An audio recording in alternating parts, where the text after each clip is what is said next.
Hello बच्चों, चलिए प्रश्न को समझते हैं। एक लड़का 20 ग्राम के पत्थर को 2 मीटर लंबी डोरी के एक सिरे से बांधकर क्षैतिज वृत्त में घुमा रहा है। यदि यह पत्थर 1 सेकंड में 4 चक्कर लगा रहा हो तो रस्सी के दूसरे सिरे को स्थिर मानते हुए डोरी में उत्पन्न खिंचाव ज्ञात कीजिए। तो सर्वप्रथम हम यहाँ पर देखेंगे मुख्य अवधारणा। मुख्य अवधारणा यहाँ पर मुख्य अवधारणा होगी अभिकेंद्र बल। अभिकेंद्र बल क्या होता है कि अगर कोई भी वस्तु किसी वृत्तीय पथ पर चक्कर लगा रही है तो उसके केंद्र की ओर लगने वाला बल, उसके केंद्र की ओर लगने वाले बल को हम क्या कहते हैं? अभिकेंद्री बल कहते हैं।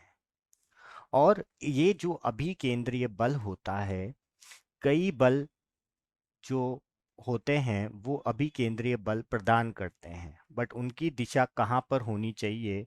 वो केंद्र की तरफ होनी चाहिए। अब ये जो अभिकेंद्रीय बल है, ये किन किन पर निर्भर करता है? ये द्रव्यमान पर निर्भर करता है। जिस वस्तु को वृत्तीय पथ पर चक्कर लगाना है उसके द्रव्यमान पर निर्भर करेगा, उसकी वेग पर निर्भर करता है, और उस वृत्तीय पथ की त्रिज्या पर निर्भर करता है। तो हम इस अवधारणा से हल करते हैं। चलिए हल की तरफ चलते हैं। हल। तो सर्वप्रथम हम ये देखते हैं कि प्रश्न में हमें दिया क्या है। तो प्रश्न में हमें यहाँ पर दिया गया है कि यहाँ पर हमने एक डोरी से एक पत्थर को बांधा है जिसका एक सिरा हमने स्थिर रखा है। अब इस पत्थर को बांधकर अगर हम यहाँ पर घुमाएंगे, अब इसमें क्या क्या चीजें हमें दी हुई है?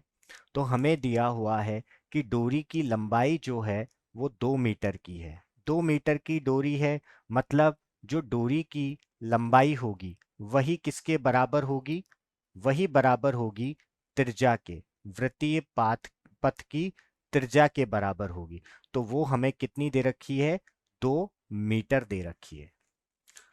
और फिर ये बोल रहा है कि इसका जो द्रव्यमान है, इसका द्रव्यमान भी दिया हुआ है, और द्रव्यमान हमें क्या दिया हुआ है? 20 ग्राम दिया हुआ है।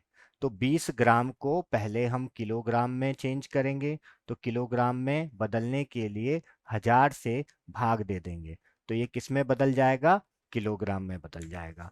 फिर हम क्या करेंगे? यहाँ पर दिया हुआ है कि ये जो पत्थर है ये क्या कर रहा है? यहाँ पर 4 चक्कर लगा रहा है 1 सेकंड में।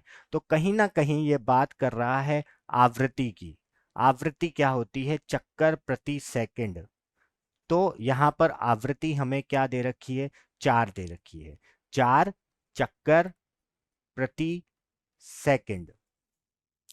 अब अगर हम यहाँ पर न्यूटन के नियमों की बात करते हैं, तो अगर मैं यहाँ पर न्यूटन के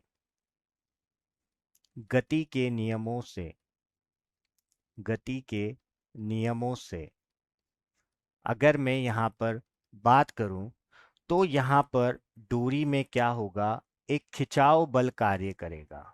अब ये जो खिंचाव बल होगा ये किस ओर लग रहा है? केंद्र की तरफ लग रहा है। तो अगर केंद्र की तरफ जो खिंचाव बल लग रहा है जिसको हम तनाव बल कहते हैं, यही तनाव बल इसको क्या प्रदान करेगा? अभिकेंद्रीय बल प्रदान करेगा। तो हम कह सकते हैं कि यहाँ पर तनाव बल किसकी वजह से? खिंचाव कहाँ लग रहा है? केंद्र की ओर। वही इसको क्या प्रदान करेगा? अभिकेंद्र बल प्रदान करेगा। और इस अभिकेंद्रीय बल का सूत्र लिखकर हम इसको आगे हल करेंगे। तो अभिकेंद्रीय बल का सूत्र होता है द्रव्यमान और त्रिज्या और कोणीय वेग। ये हमने कोणीय वेग यहाँ पर जो ओमेगा है वो क्या है? कोणीय वेग है।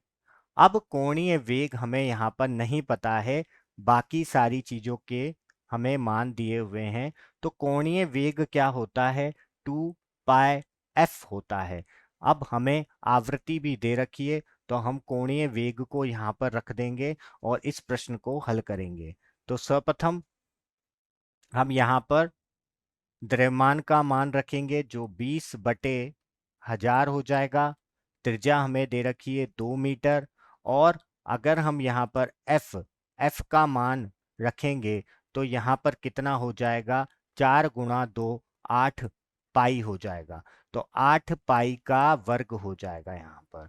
अब हम इसको हल करेंगे, तो 20/1000 गुणा 2 गुणा 64, और पाई को हम 3.14 लिख लेंगे, 2 बार लिख लेंगे।